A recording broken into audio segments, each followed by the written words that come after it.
క్రైస్తవుల, బౌద్ధుల, ముస్లిముల, హిందువుల కాదు.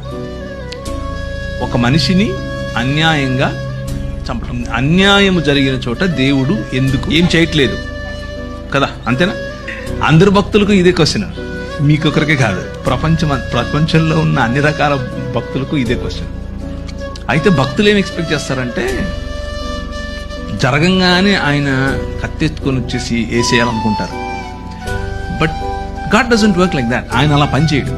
ఆయన ఏమంటాడు అని అంటే, నా ప్లాన్ ఒకటి ఉంది, నేను చేస్తున్నా.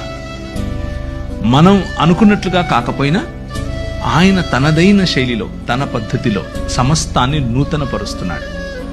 కొందరికి ఛాన్స్ ఇచ్చి నూతనపరుస్తాడు, కొందరికి పళ్ళు రాలగొట్టి నూతనపరుస్తాడు. రెండిట్లో ఏది కరెక్ట్ అనేది ఆయనకే వదిలేద్దాం, ఆయన చేస్తాడు. He's doing it. నాకు ఒక పద్ధతి ఉంది, ఆ పద్ధతి